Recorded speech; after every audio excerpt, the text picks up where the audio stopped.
റസാക്ക്.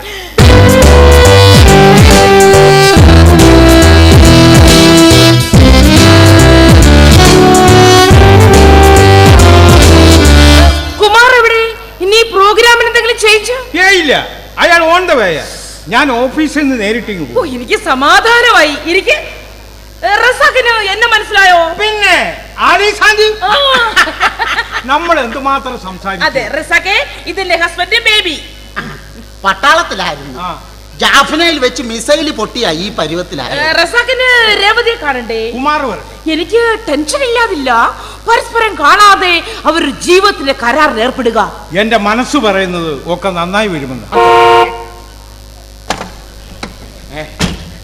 വരൻ എത്തിയോ? അത് കുമാറിന്റെ കാറല്ല, മറ്റാരോ ആണ്. വരൻ വലിപ്പിക്കുന്ന ലക്ഷണമാണ്. ബേബി ഒരു പച്ച മനുഷ്യനാ, ശുദ്ധൻ. 2 യുദ്ധങ്ങളിൽ പങ്കെടുത്തത്. യുദ്ധം കണ്ടാൽ ആര് ശുദ്ധനായി പോവും.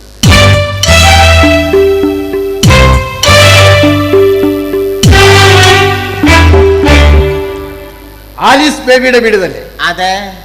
സബ് രജിസ്ട്രാർ സാർ ഇരുന്നാട്ടെ. ആഹാ, ഇത് ചായ മേടിച്ചു തരാൻ കൂടെ നടക്കുന്ന ആളായിരിക്കും. അദ്ദേഹം ആ സബ് രജിസ്ട്രാർ. കുഞ്ഞ് കൊച്ചു കുഞ്ഞ്. അപ്പൊ നിങ്ങളോ? പിയൂൺ പട്ടേൽ. അയ്യോ സാറ് വിഷമിക്കരുത്. ഈ BPL ലുക്ക് കണ്ട് ചോദിച്ചു പോയതാ. സബ് രജിസ്ട്രാർ മമ്മൂട്ടിയെ പോലെ ഇരിക്കണോ? വേണ്ട, സാറിന് സൗകര്യമുള്ള പോലെ ഇരുന്നാ മതി. നിങ്ങൾ രണ്ടുപേരോ കല്യാണം കഴിക്കുന്നേ? ആ, ഞങ്ങൾ ഒരിക്കൽ കല്യാണം കഴിച്ചതാ. എന്നിട്ട് പ്രയോജനമൊന്നും ഉണ്ടായില്ലേ? അതെങ്ങനെ മനസ്സിലായി? വരനാണോ ഈ ഒലക്കൊഴിഞ്ഞ പോലെ നിൽക്കുന്നത്? തനിക്കെന്താണോ വിവാഹത്തിന് സമ്മതമില്ലേ? ആരെങ്കിലും നിർബന്ധിച്ച് കെട്ടിക്കുകയാണോ? ഞാനല്ല കെട്ടുന്നത്. അതിനെന്തിനാണോ വിഷമിച്ച് വർത്താനം പറയുന്നത്? സാറ് ഭയങ്കര മുൻകോപിയാ. പിന്നെ കൊച്ചു കുഞ്ഞാന്ന് പറഞ്ഞതോ? ഓ, വീട്ടിൽ വിളിക്കുന്ന പേരായിരിക്കും മുൻകോപി. വരനെ വിളിക്ക്, പോയിട്ട് തിരക്കുണ്ട്. വരൻ വന്നിട്ടില്ല സാറേ. ഇനി വരനും ഞാനാണോ? അത്രയും മെനക്കെടണ്ട, താങ്ങൂല്ല. അദ്ദേഹം വന്നുകൊണ്ടിരിക്കുക സാറേ. വധുവിന് സുവന അപേക്ഷ പ്രകാരം വീട്ടിൽ വന്ന് കെട്ടിക്കുകയും വേണം, പിന്നെ കാത്തിരിക്കുകയും വേണോ? സാർ, എല്ലാം എഴുതി തയ്യാറാക്കി വെച്ചിരിക്കുകയാണ്. വധൂവരന്മാര് സാറിന്റെ സാന്നിധ്യത്തിൽ ഒപ്പിട്ടാ മാത്രം മതി. ഇതിന് വലിയ വിലയൊന്നുമില്ല. നിയമപരമായ അംഗീകാരം നേടണമെങ്കിൽ സ്പെഷ്യൽ മാരേജ് ആക്ട് പ്രകാരം കല്യാണം നടക്കണം. ഇത് ഒരുമിച്ച് ജീവിക്കാനുള്ള കരാറ് മാത്രമാണ്. ഇയാള് വലിയ ക്ലാസ് ഒന്നും എടുക്കണ്ട. സാറിന് വെയിറ്റിംഗ് ചാർജ് കൂടുതലാ. പിന്നെ ഞാനും പറയരുത്. വെയിറ്റിംഗ് ചാർജ് കൂടാൻ ഇതെന്താണ്? ഓട്ടോറിക്ഷയാണ്. അതൊന്നും ഒരു പ്രശ്നമല്ല. വരനൊന്ന് വന്നോട്ടെ.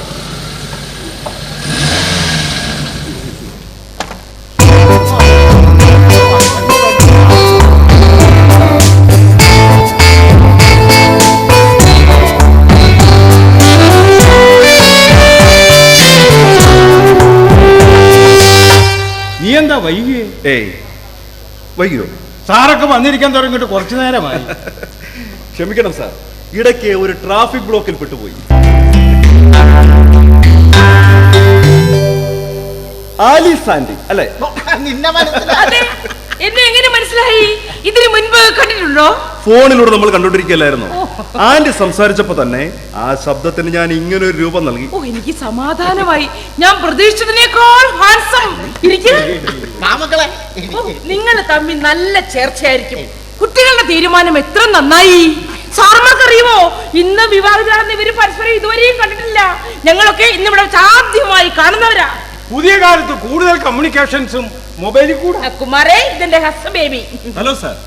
യോ, പട്ടാളത്തിലായിരുന്നു.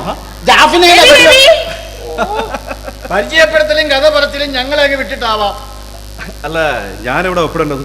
അയ്യോ, ഇവിടെ വരെ എത്തിയിട്ടും രേവതിയെ ഒരു നോക്ക് കാണാതെ ഇത്ര ധൈര്യമായിട്ട്. നമ്മൾ മനുഷ്യനെ അവന്റെ വാക്കിനെയൊക്കെ വിശ്വസിക്കണ്ട ആന്റി. മോളെ രേവതി, ഓ, നിന്റെ ഡൈവോഴ്സ് വാങ്ങിപ്പോയ പെണ്ണ് ഭാഗ്യദോഷിയാ. ഒരുപക്ഷെ ചേരേണ്ടവർ നിങ്ങളായിരുന്നിരിക്കും.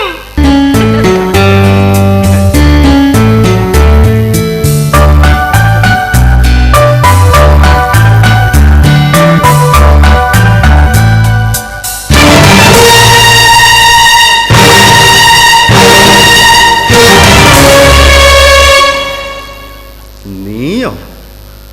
ദൈവമേ, എത്ര വിശ്വസിച്ചിട്ടും എന്റെ ജീവിതം എന്നെ ചതിക്കുകയാണോ? അതോ എന്റെ തീരുമാനങ്ങൾ എന്നെ ചതിക്കുകയാണോ? ഞാൻ വിവാഹം ചെയ്തതും പൊരുത്തപ്പെടാൻ കഴിയാതെ ഡൈവോഴ്സ് ചെയ്തതും ഇയാളെയാണ്.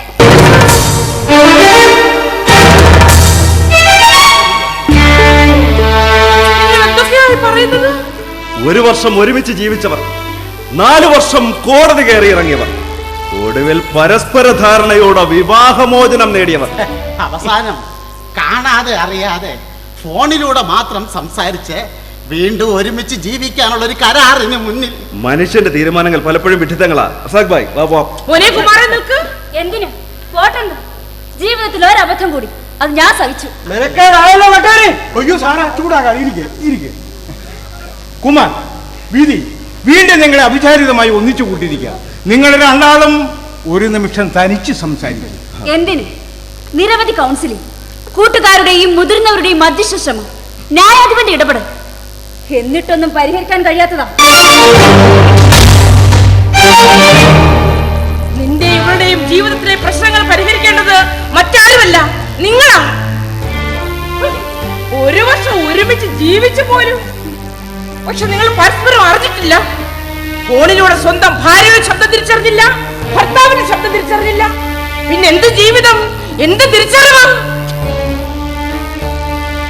മുൻവിധികളൊന്നുമില്ലാതെ ഒരു ജീവിതത്തിന് കൈകൊടുക്കാൻ വന്നവരാണ് നിങ്ങൾ. പൊരുത്തപ്പെടാൻ കഴിയുന്നില്ലെങ്കിൽ ഏതു നിമിഷവും പിരിഞ്ഞു പോകാൻ കഴിയുന്ന ഒരു കരാറ് മാത്രം. അതിന്റെ പേര് ജീവിതമെന്നല്ല മിസ്റ്റർ, വ്യഭിചാരമെന്നാ. 2 പെമ്മക്കളുടെ അച്ഛനെന്ന നിലയിൽ അഭിപ്രായം പറഞ്ഞതാ. നിങ്ങളെ ഇവിടേക്ക് ആരും നയിച്ചതല്ല, സ്വയം സഞ്ചരിച്ചെത്തിയതാ. അല്ല, ഈശ്വരൻ നയിച്ചതാ. ജീവിതത്തിന്റെ മാറ്റുരച്ചു നോക്കാൻ ഒരു അവസരം കൂടി ദൈവം തന്നതാ. മോക്ക് അച്ഛനുണ്ടോ? ഇല്ല. ഒരു അച്ഛന്റെ സ്ഥാനത്ത് എന്ന് പറയുക രണ്ടാളോടുമായി. സ്പെഷ്യൽ മാരേജ് ആക്ട് പ്രകാരം വിവാഹിതരാകാൻ നിങ്ങളുടെ ഫോട്ടോ ഞങ്ങൾ പതിക്കുന്നു. 30 ദിവസം. ആ 30 ദിവസം നിങ്ങൾ ഒരുമിച്ച് ഒരു കൂരയ്ക്ക് കീഴിൽ താമസിക്കുന്നു. വേണ്ടെങ്കിൽ അടുത്ത ദിവസം പിരിയാം, ഇല്ലെങ്കിൽ ജീവിക്കാം. കുമാർ, ഇവിടെ ഞാൻ പടച്ചോന്റെ ഇടപെടൽ കാണുന്നു. നിങ്ങൾ പിരിയേണ്ടവരല്ല, ദൈവം കൂട്ടി യോജിപ്പിച്ചവരാണ്. മോളെ, ആന്റിയമ്മയാ പറയുന്നത്. ബേബി ഒന്ന് പറഞ്ഞു കൊടുക്ക്. കുഞ്ഞ്, ഇത് നല്ലതിനാന്നാ എനിക്കും തോന്നുന്നത്.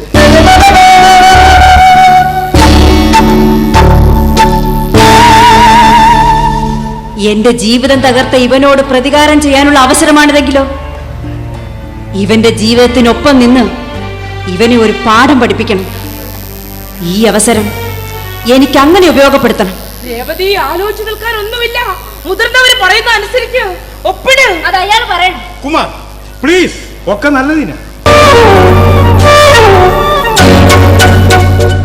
കോടതി കയറി ഇറങ്ങുമ്പോ 1000 തവണ ആഗ്രഹിച്ചു ഇവളെ കൊന്നുകളയണമെന്ന്. ഇത് അതിനുള്ളൊരു അവസരമാണെങ്കിലോ?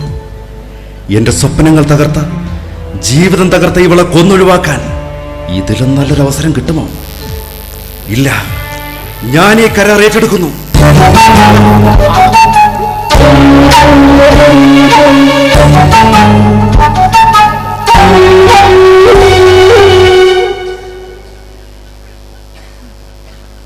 വിധി വീണ്ടും നമ്മൾ ഒരുമിക്കണമെന്ന് ആഗ്രഹിക്കുന്നു.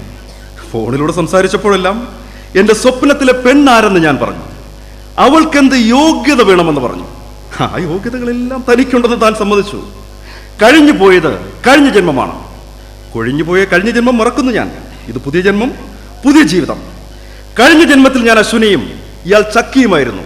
ഇപ്പോ ഞാൻ കുമാർ, അശ്വനി കുമാർ, താൻ രേവതി. ജീവിതത്തിന്റെ കരാറിൽ ധൈര്യമായി മുദ്ര പതിപ്പിക്കുക.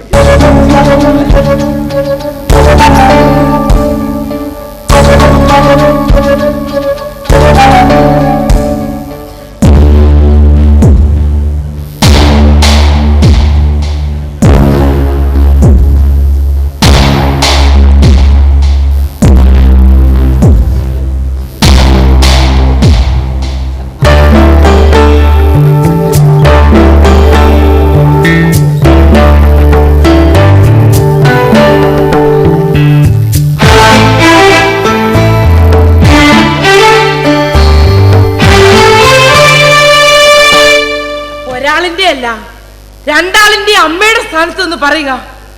ജീവിച്ചു കാണിക്കണം, കാണാൻ രസമുള്ള ഒരു ജീവിതം.